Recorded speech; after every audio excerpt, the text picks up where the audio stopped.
Welcome to the Jeff Knows Inc. Entrepreneurial Podcast with your host, Jeff Lopes. Jeff has over 2 decades experience as a serial entrepreneur, building brands like Kimura from his home basement to a multi-million-dollar global brand that has sold over 250,000 pairs of boxing gloves. Jeff's here to educate, guide, and drive you on the process of bringing your ideas and dreams to reality with the inspiring stories from some of the top business minds. Welcome to episode 159 of the Jeff Knows Inc. podcast. I'm your host, Jeff Lopes. Super excited to have on today Matt Haycox, an entrepreneur, investor, mentor. Great conversation. Tons of fun today. Sit back, everyone, and enjoy. Okay, we are live in the Jeff Knows Inc. podcast. I'm your host, Jeff Lopes. Super excited to have on today Matt Haycox.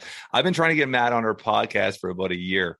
And when I bring on individuals, usually celebrities, entrepreneurs, for some reason, I always try to bring on somebody that's going to drive my interest or something I'm watching, and everything they're doing adds a conversation or a story. So Matt's got tons of stuff going on. So I'm excited to allow this conversation to flow. So what's up, brother? All good, buddy. All good. Hopefully the fact that I'm a year slow means we'll have even more stories to talk about, right? I love it. So I always start off our podcast, what we're currently doing. I'm going to change it around with you. And where were you born? Like, give me a little rundown of what turned you into an entrepreneur. What gave you the drive growing up and that from the beginning?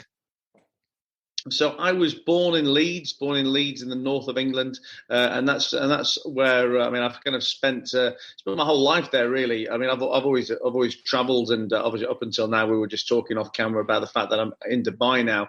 But I've always been from Leeds, and I was born into what I would describe as an entrepreneurial family. My mother and father. My dad had his own business, and my mum worked alongside that with him.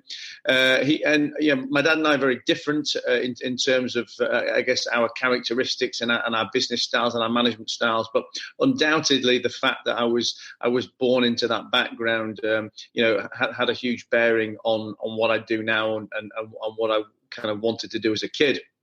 I other than being a magician for a few short years, I can't ever remember not wanting to work in business. I never knew specifically what kind of business I would do, but I always knew I wanted to be an entrepreneur. I always knew that I wanted to kind of make money. Buy something for £1, sell it for £2, and as far back as being, literally, 9, 10, 11 years old, and this is obviously well before the days of YouTube, of podcasts, of that kind of stuff.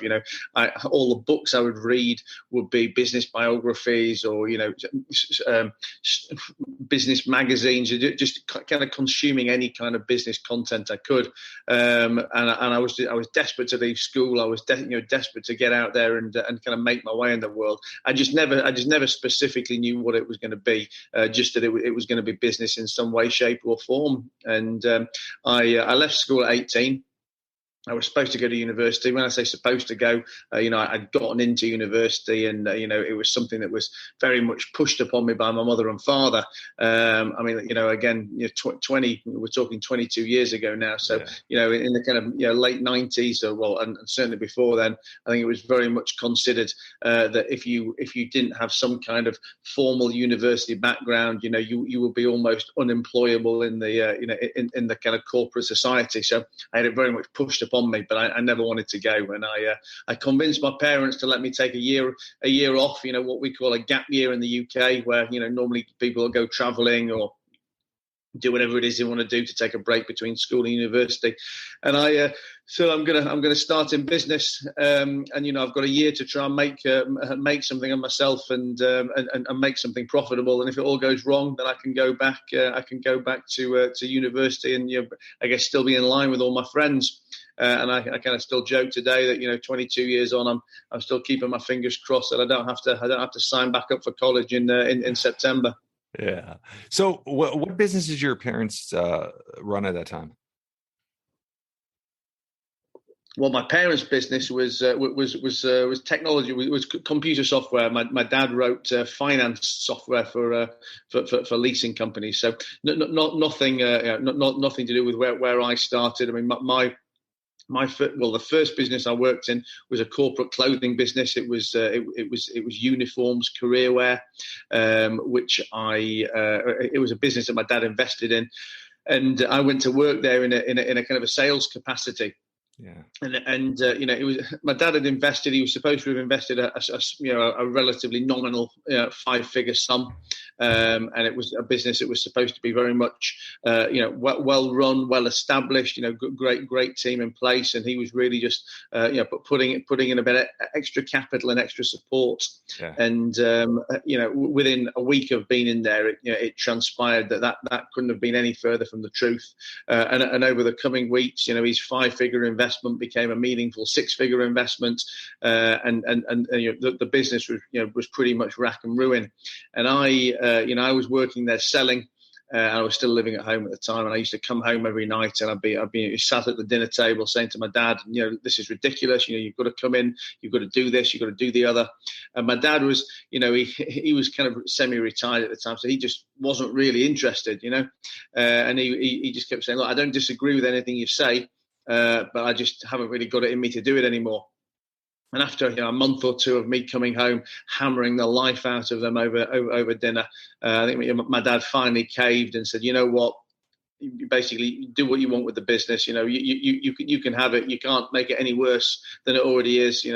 And I went in the next day and I fired literally everybody apart from this little old guy who'd worked in the warehouse for years. And we had to basically restart. How old were you at that point?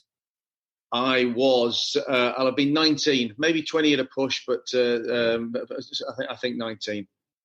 And I basically had to start everything from scratch. Our customers didn't want to deal with us because they'd had so many years of bad service. Yeah. Our suppliers didn't want to supply us because they'd been messing around so bad. The banks wouldn't fund us. There were no staff.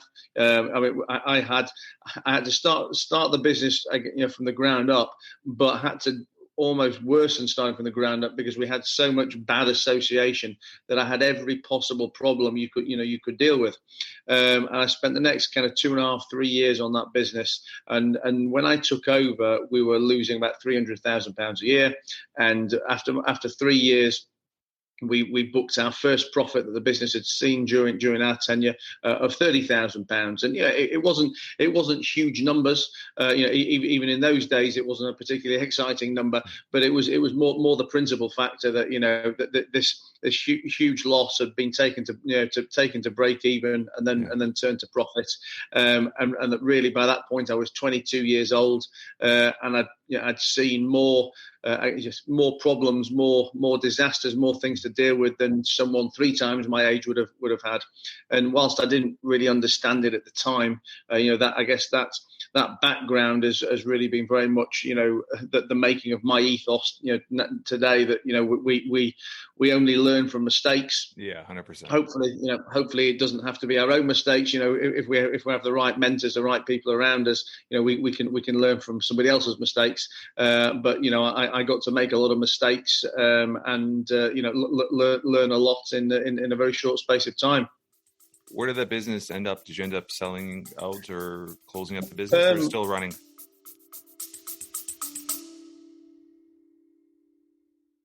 Are you ready to unlock your full potential? I want to introduce you to the Fit, Healthy, and Happy podcast, a powerful resource to transform your life today. With expert interviews, practical tips, and inspiring stories, this podcast is your roadmap to lasting wellness. Here's what a listener has to say. I used to struggle with my health, but this podcast changed everything. It's like having a personal trainer, nutritionist, and life coach totally for free. With over 2,000 5-star reviews, we're a podcast you can trust. The Fit, Healthy, and Happy podcast, available now wherever you get your podcasts. So when we'd done that, I was kind of bored of it, really, for want of a better word. I think I kind of was starting to learn what I was good at and not good at, and what I liked and didn't like. And I like the ideas, the kind of the delivering on an action plan in the early stages of a business's life. where we'd kind of gotten to with the business at that point was it needed probably more management structure, more corporate structure. It wasn't what I was, I mean, it probably isn't what I am today. It certainly wasn't what I was at 22 years old. And I stepped out again, and my dad by that point had come in. Our family circumstances were very different by that point, and he kind of came back to work. And I went off for stage 2, which was for me bars and pubs and clubs. And again, I was still only very young, and my logic for wanting to go into that line of business wasn't because I understood anything about it. Wasn't even because I knew how it was going to be profitable. I just thought, at 22 years old, what can be better than running a busy bar, drinking beer, meeting girls, and getting paid for it at the same time. Unfortunately, it didn't quite work out like that in the early stages, and I had a couple of very traditional English community pubs that sold a bit of beer, didn't really have any nice girls, and certainly didn't make any money. It's a very hard. The restaurant industry, people don't realize how hard of an industry it is. Well, what I've learned very much from that was that we were never going to make money or make enough money from selling one product alone. When I say one product, I don't mean one brand of liquor, but from just selling alcohol, and we needed to have some kind of other income streams. Whether that was door money or promoters paying us, or whatever that may be. And again, taking a lesson from my personal life. I mean, I was by this point probably 23, and all my free time at night was spent visiting the local lap dancing strip clubs, and I deemed myself qualified enough to open one, having been such an experienced customer. And what I felt was that the lap dancing model, the strip club model, had the elements that I was missing. That not only were they not just selling beer, the beer they were selling, they were probably selling at 2 or 3 times the price. Yeah, of course. Of a normal place. Yeah. Plus, there was also the income stream that the customers would pay when they walked into the venue, and there was the fact that you would earn money from the girls who would pay to come to work and pay to continue to be there. So I poached the manager from the local strip club, took him off to work with me, and closed my 2 pubs down and opened a lap dancing bar in a little town called Wakefield on the outskirts of Leeds, where I was from. And that opened in March 2004.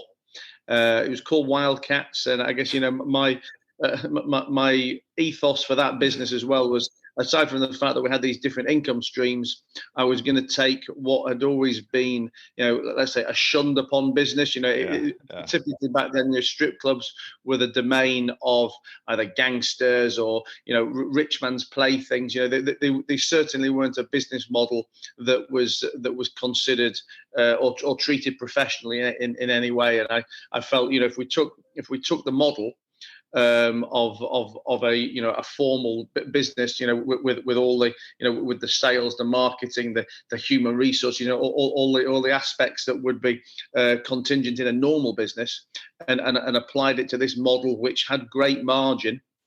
I felt we'd be onto a winner, and we opened the doors in March 2004 and hit the ground running. I mean, I'm sure there was a good part of our success was down to the fact that we did have a great brand and we did have a good model from the outset, but it was also a bit of the right place at the right time. Brands like Spearmint Rhino and Stringfellows were starting to become much more mainstream. I guess it was becoming a more socially acceptable activity in the UK back then. It had gone from being completely underground, where no one would ever admit to having been anywhere near a lap dancing club, to the fact that girls were going, guys would probably go with the girls or the girlfriends or the wives, and that business built from there on. And between 2004 and 2008, we opened 11 venues across the UK. We were the biggest operator of strip clubs in the UK. I used to drive between them all in a 40-foot leopard skin interior Hummer limousine, the vehicle every CEO dreams of. and it was a time of what I describe as easy money. You know, the liquidity from lenders back then was very, very slack, and I mean that's how we funded that business. Can I ask you a quick question? In that time period in Canada, a lot of, and I have some knowledge of that industry because my actually next door neighbor runs 3 of them, and currently, and back then, a lot of them were controlled in Canada by either biker gangs or the mafia. Or they and it's not they would start it, but like anything, they would put their foothold in it when somebody was successful, like yourself. Did you ever have any issues with that happening? Huh? No, huh? You know what? I mean, it's a question that I mean, I've certainly never been asked on a podcast, so you can have top marks for being the first one for that. But it's a question that always comes up, you know, with people who ask me about the business, because I guess everyone's always interested in the kind of underworld that goes with bars or clubs. I wouldn't even call it in underworld. I would call it more that is you see a successful entrepreneur in an industry where they could tap into, and they just try to get their, like anything, they try to get their cut, or you know what it is, right? Yeah, no, I mean, listen, the bottom line is we never had any problems, and now I think that's as much down to the fact that it isn't as bad in the UK as anyone would, as people may like to believe it is. I mean, look, I've spent a lot of time traveling the world, to places like the States or to Spain, to France, etc. And in those kind of places, gang affiliation with nightlife is, I mean, not just prevalent. I mean, it is the only way it works. And a lot of people have said to me in the past, oh, you should open a club here, open a club there. And for me, I would just never entertain it because ultimately, in England, I'm not saying you don't get the odd visit from a local gangster or something in the UK, but the way I always saw it was you would only have a problem with these people once if you'd engage with them. If you start to let them in, then you can't get rid of them. Yeah. And don't get me wrong, some of these people would be our customers. And we'd have a cordial relationship. But I mean, for me, the people who I would see who had problems, with the gangs or with the gangsters, are the ones who try and either take drugs with them or sell drugs for them or anything like that, really. And once you've let these people in the tiniest way, then there's no getting rid of them. Whereas the way I saw it was, if you make it very clear from the outset you've got no interest in being involved in that world, but listen, I'm not going to disrespect you. You're more than welcome to visit our club. I'll probably even buy you a drink now and again, but we will never be doing business, and you will not be misbehaving on our premises. I think as long as you've got that ethos, then in the UK you don't really get any problems. The rest of the world is a bit of a different game, which is why it's never really interested me. I think you open a club in Spain. The Russians walk in, they tell you it's now their club. Yeah. What the fuck can you do about it? I mean, it's a different world. So how long are you still involved in that industry, or is this something you depart away from? I'm not involved in strip clubs anymore. So we're kind of jumping around the story a little, but basically from 2004 to 2008, when I grew the clubs, I also grew a real empire of other businesses. Really, I had non-strip clubs. I probably had 65 pubs at that point. I had restaurants. Wow. I had juice bars. I had a property portfolio, and it was all built on highly leveraged debt. And in 2008, July 2008, when the credit crunch was starting to come in and our lenders were closing the doors, and our turnover dipped, and our ability to continue to borrow money dried up, our working capital was getting tougher. We went back to our lenders to try and renegotiate our position. Obviously we'd identified that it was going to be a problem, unfortunately it was never to be. I mean, that's a long story in and of itself. I mean, I will always maintain that if we'd have had these problems a year later, I think we would have, found our way through them, because, in kind of June 2009, after 12 months of taking pain, most lenders would have probably jumped at the chance to have been offered 10 cents on the dollar or anything. Of course, yeah. Whereas my timing was at the very, very beginning of this. Lenders knew there was going to be a problem, but they didn't know what that problem was going to look like. And, when I was turning around to say, listen, guys, we need to extend our payment terms with you. We're not asking anyone to take a cut, but, instead of being paid over 3 years, we need 5. Instead of 5, we need 7, whatever it may be. And basically most of our lenders said no. I mean, some said yes, because we had a good relationship, but most turned around and said, well, we don't need to do a deal with you because we've got your personal guarantee. You'll find a way to pay us. And I said, I've given £45 million worth of personal guarantees. I'm 27 years old. Yes, okay, I've got a few assets, but I'm not paying. I haven't got 45 million quid to pay. And they kind of all said, well, you don't want to go bankrupt. You'll find a way. I said, don't want to go bankrupt, but believe me, I won't find a way to pay 45 million quid. When the first legal letter dropped in September 2008, there was no point fighting it, because if we'd have delayed that one, then the next one would have got us. If we'd have delayed that, the next one would have got us. So I kind of put my hands up and thought I'd take my pain as quickly as possible. And the businesses all went into bankruptcy. I was made personally bankrupt, and that was September 2008. So kind of went off a cliff overnight, and I kind of woke up in October thinking, shit, I've got to go back to work here. I mean, that's a huge shift, and obviously being on top of the world and falling off the cliff like that, and you're in the same boat where so many individuals in the real estate or pubs or anything like that industry. Where was your mindset at that time? And this is something I was going to talk about. But I mean, as an entrepreneur, everybody thinks it's all roses and glory at all times, but there's tons of times of depression and stress and anxiety, and you're fighting with yourself to get going the next day. Where was your mindset at that point? It's a question I often get asked, and I always say that I can't really give a fantastically eloquent and complicated answer to it, because the way I saw it was I had no choice but to kind of get back on the horse again. I was, like I said, I was 27 years old.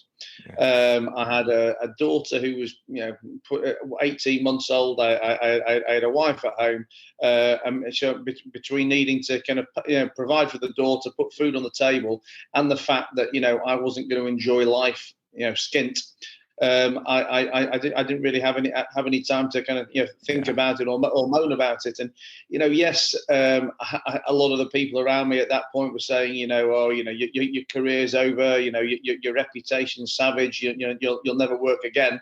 And I guess I could have let that become a reality, or I could have got back out there and started to try and make some money again, which is basically what I did. I don't specifically remember the days immediately after the bankruptcy, but there certainly wasn't any days of lulling around on the sofa and watching Jerry Springer. It was very much I've got to get out there. I've got to pay some bills. I love that. So where was your next venture? Where did that take you? And this is 2008 at this point. So that was kind of 2008, 2009. So really for the next few years, I spent most of my time arranging finance for other people. Consulting on other businesses, because I guess my skill set at that time and all of my skill set was learned on the job from running these businesses previously. But I built these businesses by becoming a prolific borrower. I had 50, 60, probably 100, lending relationships, with everybody from the mainstream banks down to the tiniest little private lenders who no one would have ever heard of. But these were all people that I had personal relationships with to some degree or another. And what I was learning very much at the time was that no matter how long someone had been in business or how successful their business was, access to finance was something that that not many people either had or understood or knew where to begin. So I kind of built myself back up over those next few years by being a finance broker, by being an advisor to other businesses, whether that was about borrowing or businesses that were suffering financial problems and people wanting bankruptcy advice, etc. themselves, because again going back to what we were talking about at the beginning, you only really learn from mistakes or problems, and obviously some of these catastrophic problems are hopefully things that you will never experience ever, or maybe never experience more than once. So I was in a pretty unique position at that point, having been able to find lenders and raise tens of millions of pounds, having built businesses successfully, having failed, having been made bankrupt and everything else. So I kind of went poacher turned gamekeeper really, and went from being a borrower to being an advisor, from being an advisor to being a lender, and that's where I've kind of rebuilt my businesses over the last 10, 12 years. We we went from arranging finance for borrowers from other lenders to then ultimately providing it ourselves. I now run a eight-figure lending book where we provide the money from our own balance sheet. We syndicate money from our international network of high net worth investors, and our lending model is very much based on my backstory. That all our customers have got some kind of a story. They need to borrow for circumstances or a story that that they probably think is unique to them, but the reality is I've experienced it in some way, shape or form before, and we always say to our customers, never think of us as a bank. We were a borrower before we were a lender, and we're a business person, not a bank manager. So if you're honest with us and you let us understand your business, we'll probably understand it better than you do. And if you've got some problems and you're honest about your problems, believe me, they're probably nothing in comparison to the problems I've had or the hurdles that I've overcome. So let us be your partner, let us be your advisor, as well as your banker, and that's the business model that I've got now.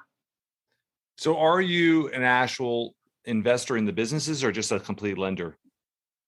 I am 90% lender, 10% investor. The vast majority of my funds or the funds that we represent for investors are on arm's length debt deals. But even on those arm's length debt deals, we will bring a component of advice to that borrower, whether it's before they borrow from us, or during the time that they're a customer, or maybe at the end if they're having problems. But we've also got a portfolio of 9 or 10 different businesses, which are ones that we've lent money to and taken equity in some way, shape, or form. Some as small as 10%, some as big as 100%. So I am back in the leisure sector. Having left it and sworn that I would never return. I'm back in leisure. I'm now in retail. I probably spend 50% of my time running our luxury retail businesses, but ultimately the vast majority of all my time is spent building investor relationships, building client relationships, and working on marketing, particularly digital marketing strategies. Poker. Where does poker? I was reading that you're a poker player. What's the deal with that? From here on, we're just going to go everywhere with this conversation. So, poker. What's the deal with poker?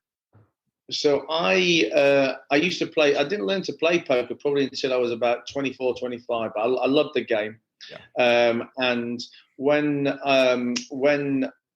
I went through the bankruptcy back in 2008.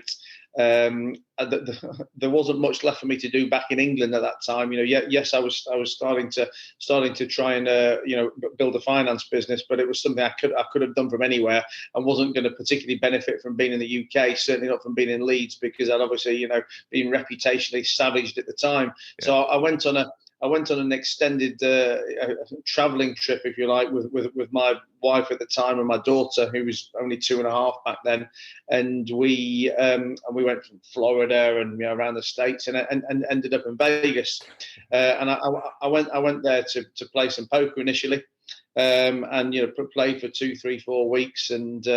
My wife at the time, she said, "Look, we need to leave now. It's September. We've got to go back to England because our daughter starts school."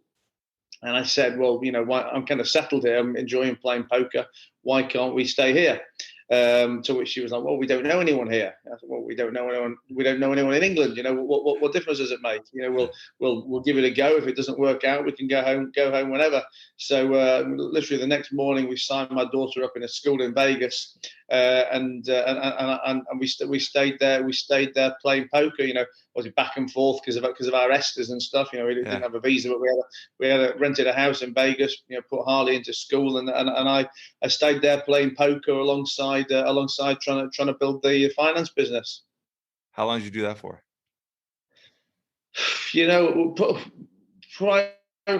Probably nearly 5 years. That long? Actually, I was in Vegas for almost 5. Yeah. My wife and I split up about 3.5 years into it. So she came back to England, obviously brought my daughter back to England. So I was commuting more and, spending less time in America, more in England. And then, and by that point as well, a lot of the investors who I dealt with during the lap dancing club days, had started to turn around to me and say, "Look, come back to England. We want to back some more projects that you do." So I probably settled full time back in England in 2012, 2013. How successful were you in the poker? So I always describe myself as that I was successful insofar as I would always play with positive expectation. Okay, I can't win every hand, I can't win every game, but I was playing the game because I was a winner at the game, but I was a winner at the level that I would play, if that makes sense. I don't know if you're a poker player or for anyone listening or watching to this. I play no limit hold'em, and I'd play what was $2, $5 blinds, maybe $5, $10 blinds at a push.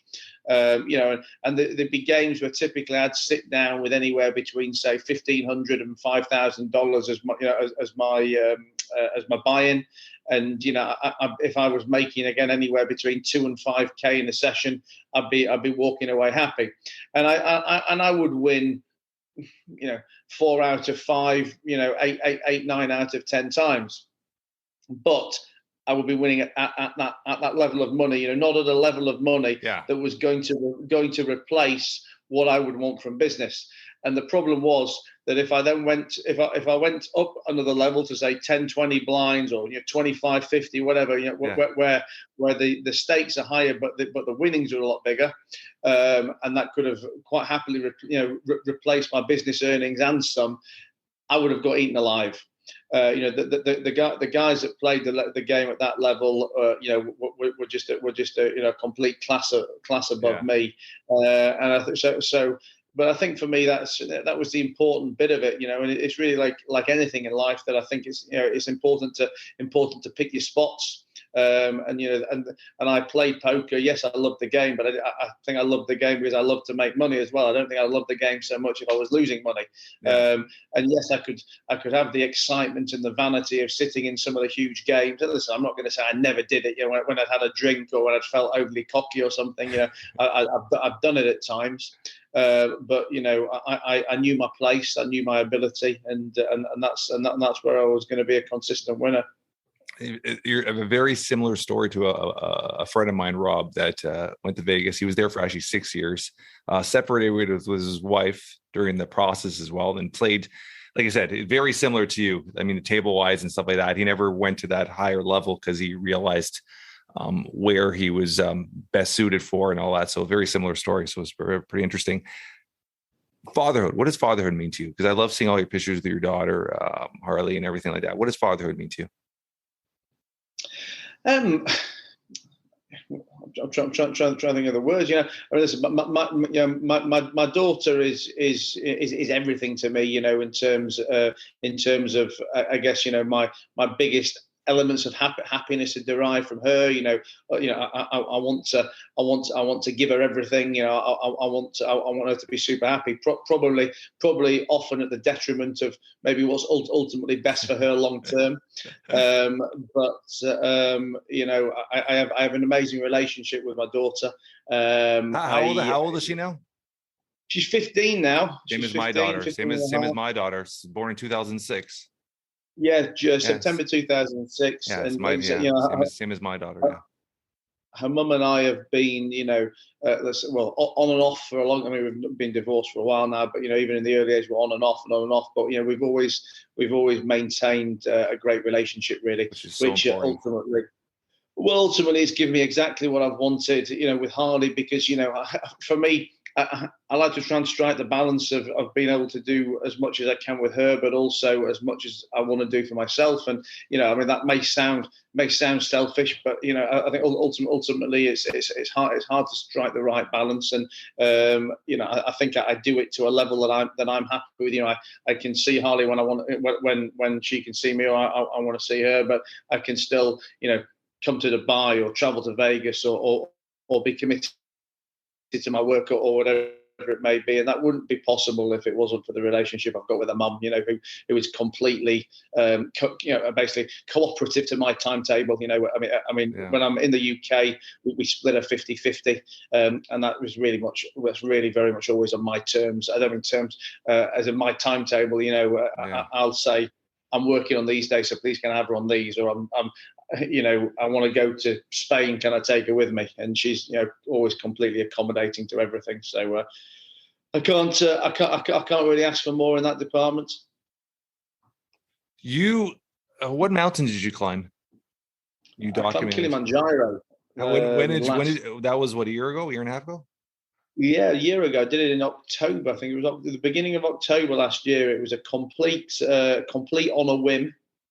I was in Ibiza in August, and I was with some friends, some work friends, and there was a good friend of mine there, a guy called JP de Villiers, who is a guy I actually met on my podcast, and he's I always describe him as a kind of a elite athlete, motivational speaker, human action man, and we were talking about bucket lists.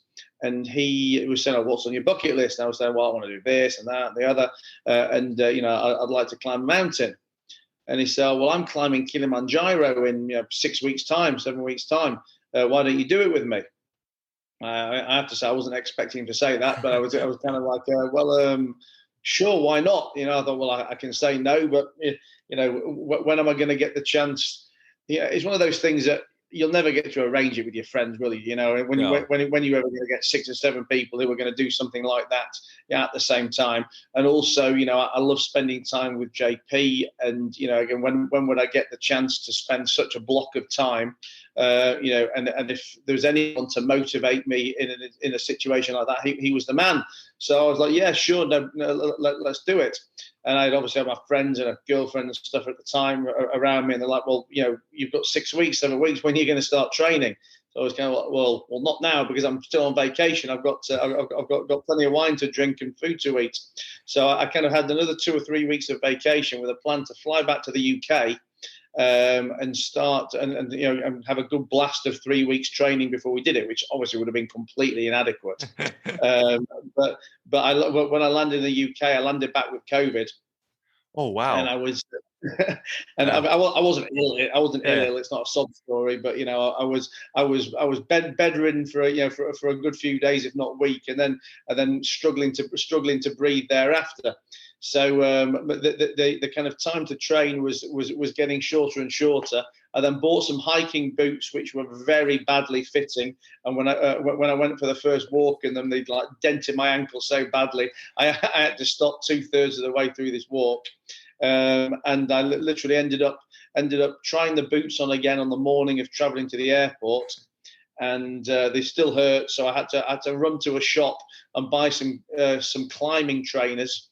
And literally, I've got the climbing trainers in a bag to travel to the airport to climb Killy the next day. But I guess, kind of like I was saying about the bankruptcy story, that, I didn't really have an exciting answer for people. How did I recover from bankruptcy? I felt I had no choice. I just had to get back on with it. And I kind of treated Killy in the same way that, I said I was going to climb it, and, short of breaking my legs or whatever, there was nothing that was going to stop me getting up there. I guess a combination of my own desire to do it and the fact that quite a few other people had told me that I was never going to do it, which I thought, well, I can't possibly let them be right. And yeah, I think I'm going to say 5 days up and 5 days up, or 6 days up and 2 days down. It was quite an experience.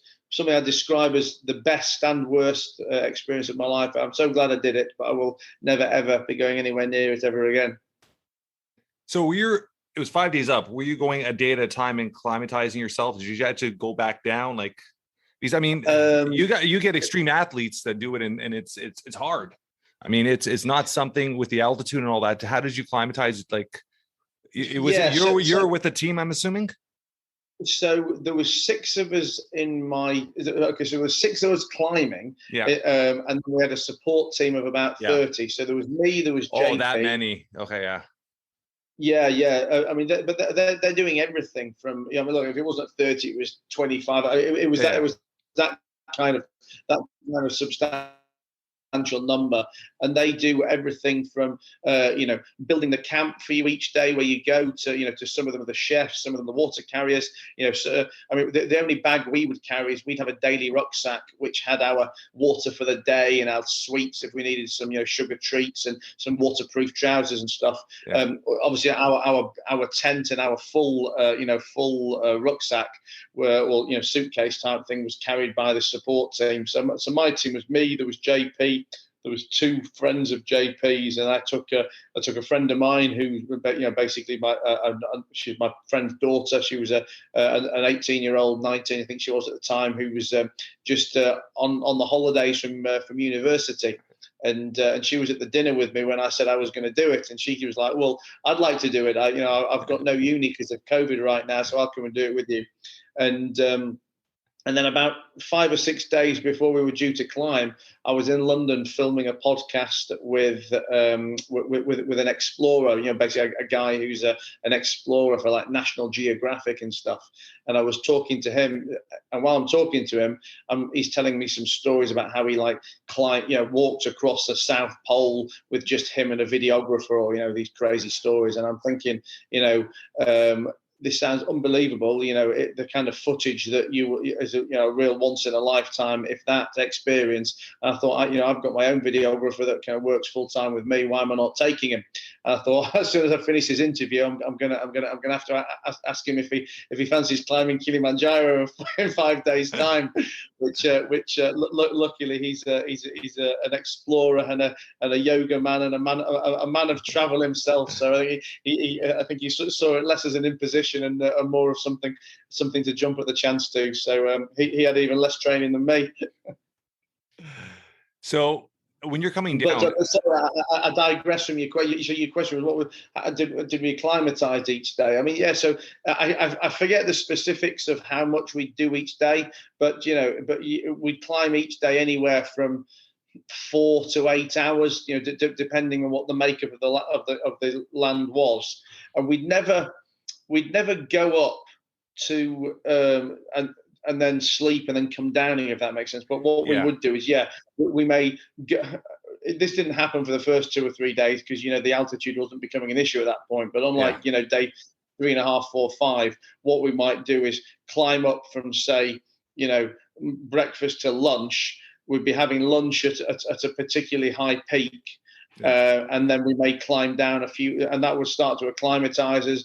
And then we'd climb down a few hundred meters from that, and then we'd sleep at that point, and then we kind of go up and back down again.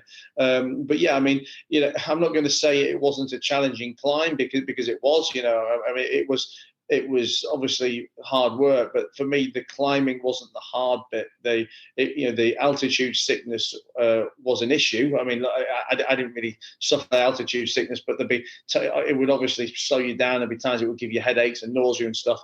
But for me, the biggest the biggest problem was just sleeping conditions. I mean, we all slept in tents. We all had our own single tents, and it was minus God knows what. Yeah, I was going to ask that. It's freezing, huh? Absolutely freezing. Okay, we had a thermal sleeping bag and stuff, but that didn't really give you the warmth.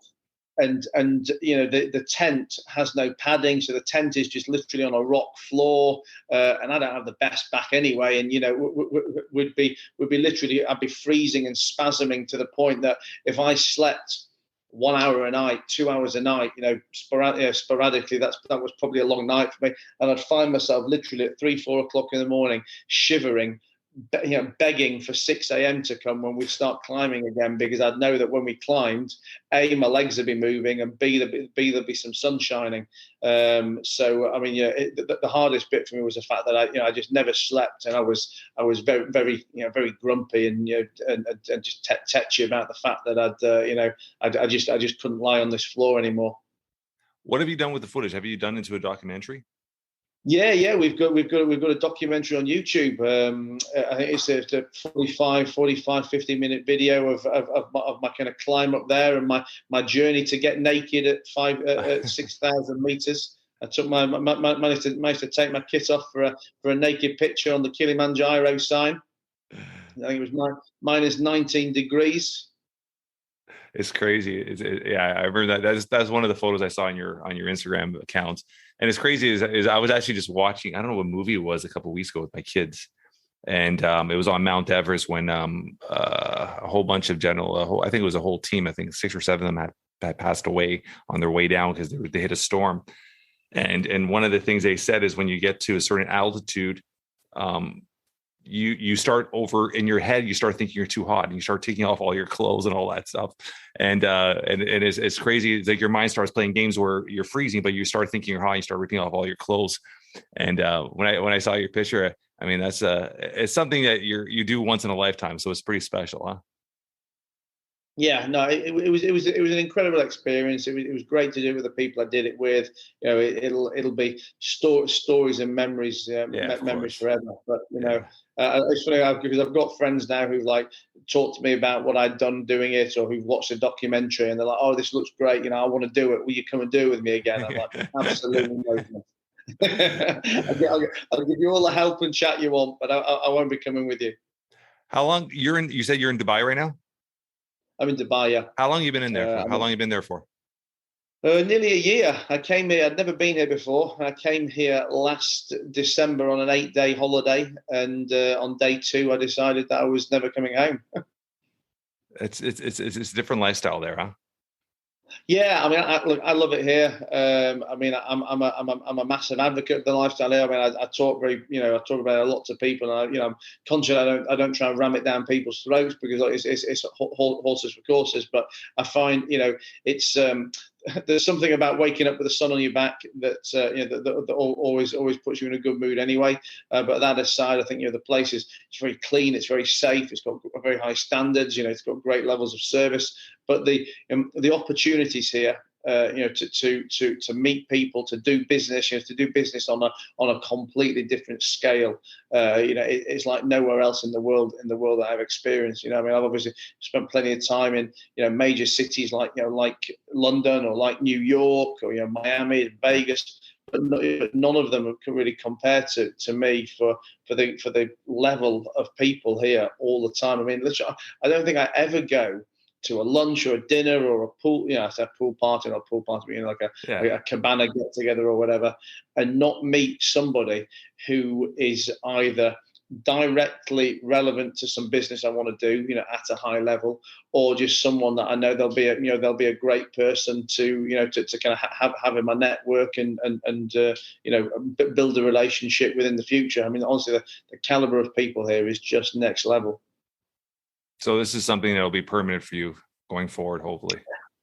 Well, it will be for now. I mean, listen, I kind of take every day as it comes, and again, a lot of the people that pick my friends back in England, they're like, oh, you've gone to Dubai, you think you love it now, but you'll be bored in 3 years or 4 years, and well, if I'm bored in 3 years or 4 years, then I'll go somewhere else. I think that's the entrepreneurial juice too, right? I mean, I'm very similar like that. I get very bored of things pretty quickly, and your mind just keeps going and stuff like that. And that's obviously very evident with your career, how you keep obviously trying to develop and grow and trying different things at different times, right? So yeah, I see that happening. But I mean, yeah, it's how do you deal with the not deal with, I've seen that's the proper word to use, but how did you, it's very cultural there, is it not? Well, you mean the Middle Eastern culture side of things? Yes, right? yeah. Well, like the laws and stuff like that. Isn't it very different there than obviously you're coming from the UK? How did you adapt to it? So look, I can't comment on what it was like 5, 10, 15, 20 years ago because I wasn't here. But but the stories I hear is it was obviously a lot less westernized than it is now. I mean, for me, I think it's about as westernized as you could possibly ask for it to be. Huh? I mean, look, again, there's laws that people talk about how harsh certain laws are, but again, I don't think I know of any law here that probably shouldn't be a law anyway. I mean, maybe they will punish you harsher than someone in the Western world would. And obviously, there's an absolute zero tolerance policy to drugs. But when it comes to things like I don't know, people being arrested for having sex on the beach, well, you shouldn't be having, listen, as much as we probably all want to, all jokes aside, you shouldn't be having sex on the beach. And I mean, I've never been in a circumstance here where I've thought, oh, I need to be so careful because I might get into big trouble. I think, as long as you're a decent, reasonable person, then you're probably not going to fall foul of the law here. But in terms of the other culturality, I mean, it's such an international melting pot here. I mean, I've met some local people, but the vast majority of the people I meet are just expats from other places. I mean, whether it's other English people or Americans or Australians or Germans, Finns, French. I mean, I was having this conversation with someone at dinner the other day that if you've got 20 friends, if you've got 20 friends in your friendship group that you've met in Dubai, I guarantee you've got at least 10 different nationalities in there. It's a very kind of like culturally mixed place, but everybody's happy and open and welcoming, and either keen to network, keen to do business, keen to to kind of scratch each other's backs. So I've been super taken by the place. Did you so obviously you've reset your offices and whatnot there. Did you bring any staff with you there, or you hired everybody? No, or everything's virtual? All my staff are still working. I mean, we don't run a virtual business. I mean, we have physical offices in the UK, and they all still work from there. Yeah. I've never really been an office based in the office all the time. Anyway, I mean, I still look. Every 6 or 8 weeks, I'll go and do a week or two in the UK anyway. So I do still get that FaceTime. But I work. I work UK hours over here. I say work UK hours. I'm always working anyway, really. But my day here tends to be getting up at 7:30, 7:45 local time. I'll go to the gym. I'll have a shower. I'll do a few emails, and kind of potter around and have a leisurely morning. By that time, it's probably noon, and it's still only 8 o'clock in the UK, and then I've got the whole office day ahead of me. I mean, there's times when I think, okay, if I was in the UK, could I be performing better on some of the UK businesses? And I think I'd be lying if I said I couldn't be. Yeah, of course. But for me, it's also a balance, and I think I can be 80-85% as effective here. Yeah, but with 1,000 times the quality of life. Yeah. You can't put a dollar value on the quality of life, especially how it's so unpredictable and there's no guarantees, right? So I love that aspect of you. We're going to talk about one last topic. What's up with the boxing and martial arts now? Have you done this before? Have you done this before, or is this all new to you? I've been involved in martial arts my whole life, right? So one way or another, I've been practicing it. I've boxed before. Never. I mean, never. For fights or nothing more than fitness. But I've had boxing as part of my fitness routine for 20 plus years, but on and off and on and off. Yeah. But what I always find in the UK is it's difficult. It's very difficult to find boxing gyms, martial arts gyms, like on your doorstep or with regularity. I mean, one of the great things when I lived in the States, and I'm sure it's probably the same for you up in Canada. I mean, like when I was in Vegas, there would be martial arts gyms on the corner of every street. I mean, literally, you'd see more martial arts gyms than you would 7-Elevens. It was unbelievable. And that's very much the same here in Dubai as well. And I got introduced by from a friend of a friend to a trainer that I like over here. And we box every morning, 8:30 till 9:30. And it's I guess it's my exercise that gets me going for the day. And no matter what time I go to bed, I've always got that discipline of getting up in the morning. So you're not going to be seeing me. You're not going to be seeing me signing up for a fight just yet. But I'm very much enjoying the training. Did you say just yet? Well, never say never. Never say never. But I don't know. I like giving the punches, just not taking them. Is there anything you want to leave with our audience? I guess I'd just like to say, if you've enjoyed listening to me, guys, you can check me out on any social, any YouTube. I'm Matt Haycox, or the Matt Haycox, TheMattHaycox on pretty much all the social channels. And I have a podcast too, the Matt Haycox Show, which you can get on iTunes, Spotify, wherever you listen to them, or on YouTube. So if you've enjoyed listening to me on here, then I'd love you to jump over and find me and follow me on somewhere else. And thanks a lot to you, Jeff, for having me. It's been a long time coming, but it's been great to chat. I love it.